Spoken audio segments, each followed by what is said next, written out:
Hi guys, welcome to another video from Overbite Gaming, and today we're going to be taking a look at Suicide Squad Kills the Justice League. Now I will preface this by saying I did not spend any money on this whatsoever.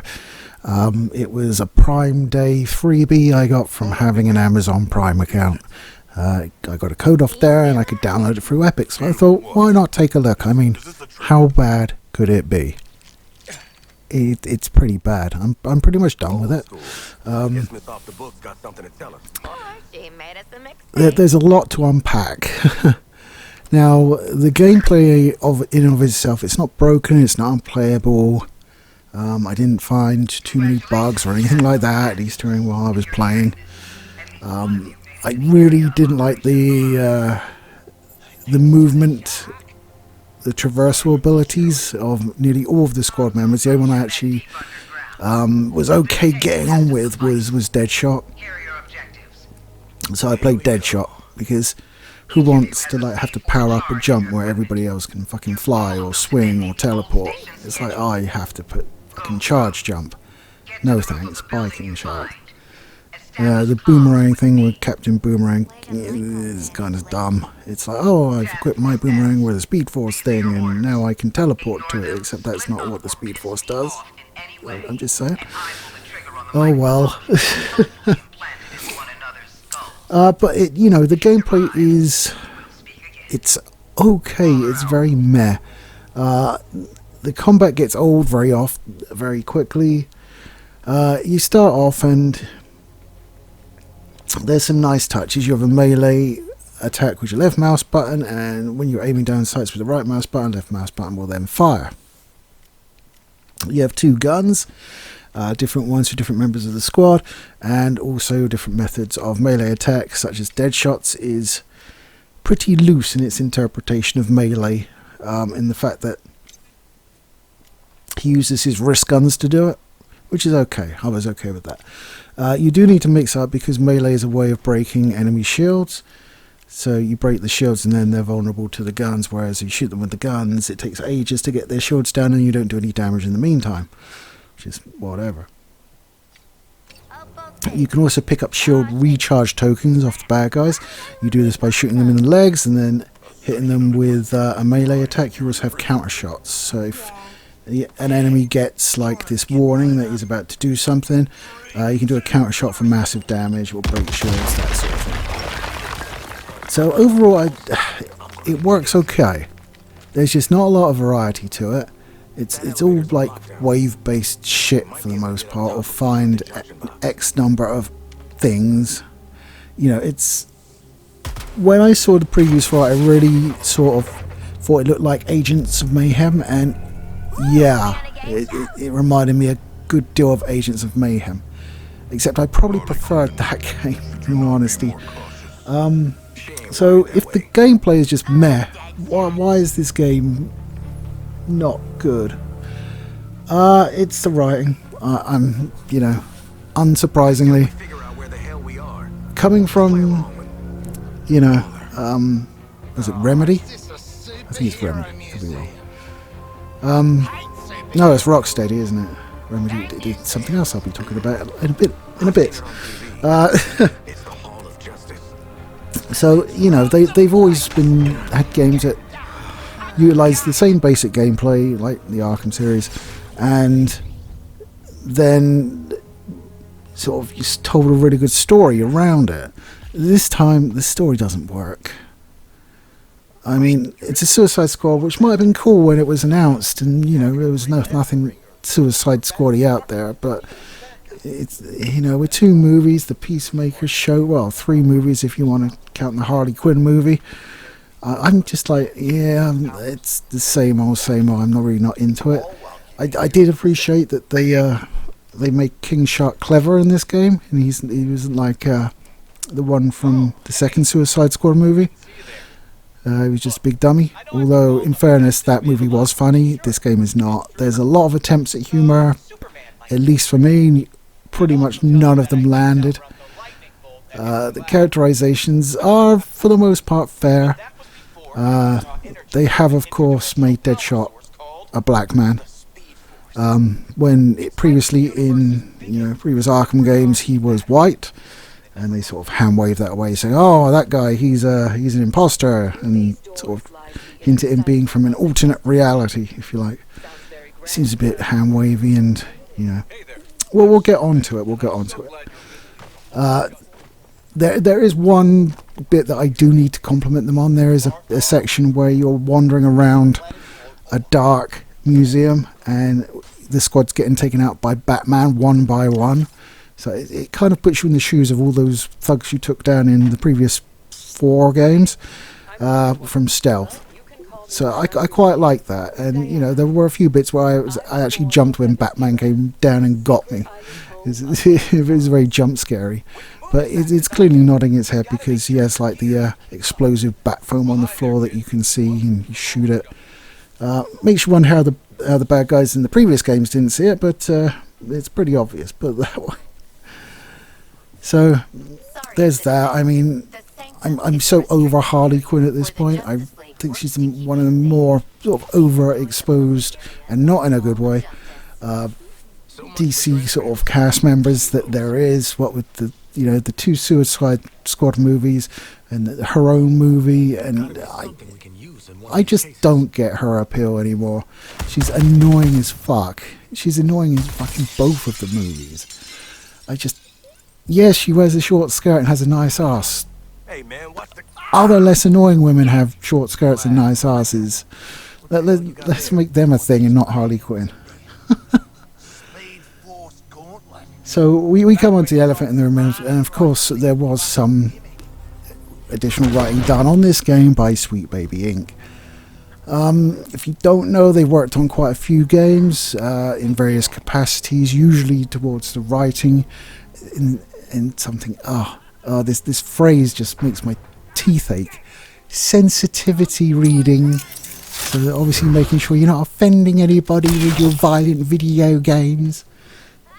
Ugh. Now they're all like, oh no, we help the story, and we also jam DEI in there. We're highly involved with BlackRock. Shocker. But to be fair, I've played some of their games in the past, and although I've had problems with it, it really didn't make the game bad per se. There were things about the game I didn't like that they may have been responsible for, but they certainly are sort of building a track record. I mean, I've reviewed at least 2 of their games that I can think of, the Spider-Man 2 game and also Alan Wake 2. And I had complaints about both those games, which seem to be in line with what they like to do with games. So, for instance, obviously they also did writing for God of War Ragnarok. I do have that game. I have not completed it yet. I do not like it anywhere near as much as the first one, and I haven't even come across the character that they're probably responsible for by jamming a black character into a Norse mythology. Enough said there. And then you come to Spider-Man 2, obviously retiring Peter Parker so Miles can be the Spider-Man, and calling him Spider-Man throughout the game instead of just calling him Peter and Miles, and making the whole thing a whole lot less confusing. And then you get to Alan Wake 2, where Alan Wake 2 is essentially not the main character of his own game, and that's Radha Saga, who is of course a black woman. When we're seeing the sort of... We're seeing a pattern here. I mean, those are the only games I've actually I think Assassin's Creed Valhalla, they did some right on, but that was quite early on in their catalogue, so I'm not sure how much input they would have had into that. I don't remember anything too overt. I mean, there was a lot wrong with the game, like the stupid sort of going to the realms of the gods thing as a god. No. But it certainly does rear its ugly head, and the failure to be funny, the need to basically take characters that originated years ago and just make them all modern. And it's like, that's not why we like them. Could you not do that? That would be great. Thank you for that. So it's...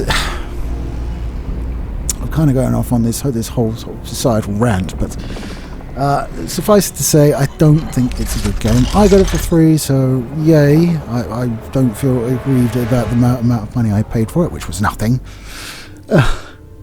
So if you can play it for free, give it a go. Who knows, you might like it. The combat itself is serviceable. The graphics are nice. The graphics, the cutscenes and the facial animations, everything like that, it's top tier stuff as you'd expect from Rocksteady. The screen gets pretty cluttered and busy and all that sort of thing when combat's occurring. It does look very video gamey, for lack of a better term, and the fact that there's always glowing icons and shit popping out everywhere. Same sort of thing with Arkham Knights, was it? No, that was Gotham Knights. There you go, it was close. Which I don't think are in the Arkham universe, because that creates a whole other set of problems with this game, if that is in the Arkham universe, and in fact creates problems previously as well because of the timeline, so I doubt that it is. But yes, and coincidentally Sweet Baby Inc. also worked on that game. Okay.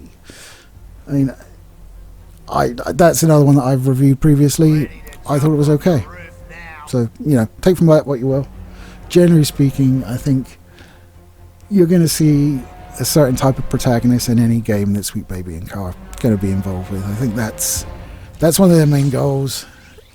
And, you know, I'd like to see the protagonist be the protagonist based on their merit rather than any other attribute. It really, to me, isn't that important. I don't really care what colour the attribute, the protagonist is. I mean, I watched Godzilla -1. None of them look like me. None of them sound like me. None of them act like me. And I still cried my fucking eyes out at the end when they're reunited in the hospital. You know, I don't need people that look like me in a game to enjoy it. But I do need competent, well-written characters. And if you can make them actually funny, that would help. So, take it for what it is. So, Suicide Squad versus the Justice League. Don't pay money for it. I mean, I think they're going to get a bump from this Prime giveaway in terms of users, and they obviously would have got a cash injection from Amazon themselves, who of course are very much of the same mindset. I'm speaking of Warner Brothers now, not Sweet Baby Inc., because I imagine they're contracted, so they probably won't get any like royalties or anything like that. But yeah, I don't think it's a game worth paying much, if anything, for. It's a shame. I mean, you've got Insomniac, who did Spider-Man 2 and worked with you know, that company as well, also doing the Wolverine game. Now, the last Wolverine game I can remember playing was Wolverine Origins, and that was a pretty bloody good game. It had its downfalls, but like the healing and the violence in it is kind of what you want out of a Wolverine game. Maybe less so the fantastical creatures, but yeah, it was a good game. So hopefully we'll still get a good game, and there'll just be minimum tinkerings with it. I have noticed that they are working on less projects than they were before. I think there was only 2 this year. There was like 5 last year. So perhaps that goes to show that more companies are wanting to stay away from them and ensure that they have solid sales rather than messaging in their games. Because, you know, that makes sense. But why wouldn't you want that? So, yeah, Suicide Squad vs. Kills the Justice League. I don't know what else I can say. The bosses are... The boss battles are bad. I mean, even when you get to Brainiac, all he does is ape the other members of the Justice League, and you fight them in the same way as you fought, you know, those members of the Justice League. It's a pretty sadistic game, not even fun sadistic, it's just sadistic in the ways that it kills off the members of the Justice League. There are some nice Easter eggs. I mean, you've got the Penguin in it, he's kind of like your weapons guy, and after every mission you complete, he sends you a weapons pod where you get your upgrades from, which can then be scrapped into craftable materials or equipped if it's better than what you're using already. But I mean, clearly that was going to be some sort of loot box, but it wasn't implemented, so it's just a reward box now. So I guess they probably took a look at a lot of the backlash against loot boxes and went, well, maybe we probably shouldn't have that in there then. It does seem like it was pretty rushed. There's allusions to there being vehicles in the game, and there's a character that says, oh, well, I want you to test these vehicles out. And from what I've read, there was going to be a pretty extensive vehicle system in the game, but it was cut for time, which is good, because I don't really care about vehicles. I thought the Batmobile in Arkham Knight was one of the worst introductions to a game that I've ever seen in my life. I want to be Batman. I don't want to sit in this fucking car, you know? I can get around Gotham faster just with my zip line, thank you very much. Yes, you know, I can't tie up hot female villains in the back of my zip line, but I can in the back of the Batmobile. But, you know, I'm happy to make that sacrifice, seeing as that's as far as it goes. And of course, with like Poison Ivy, that's probably as far as you want to take it. You don't really want to get none of that on you. Otherwise you become pretty dead. Pretty dead, yes. I can't remember what I was talking about. Just old cars, yes, there you go. I kind of went off on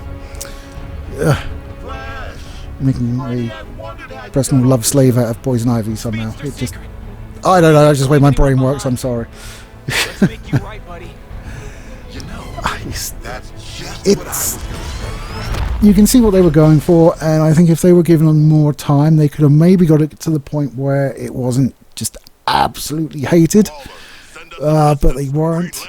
And I think a lot of people that bought this were hoping it was going to be more like previous games in their series, and they were disappointed by that. So I think all that, and then you have the unfunny writing and the elements that people don't like, such as, you know, Batman's outcome and, you know, re-swapping Deadshot, and, you know, all the things that are considered red flags nowadays.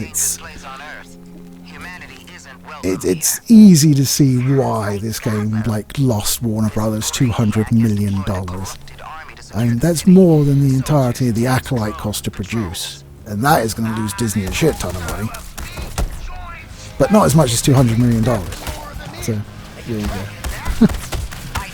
Anyway, guys, that's what we've been talking about. Suicide Squad, and I wanted to and the Justice League, but it kills the Justice League because we can't have them work together in a nice way. And like, Brainiac, find another villain, please. I'm kind of sick of Brainiac. I was sick of Brainiac after fucking DC Online. Find another villain, there's plenty of them out there. So a bit of originality. At least it wasn't Lex Luthor, I suppose. Anyway, guys, that's it from me. I'm just going on now, on tangents and weird things. So take it easy, and I'll catch you next time.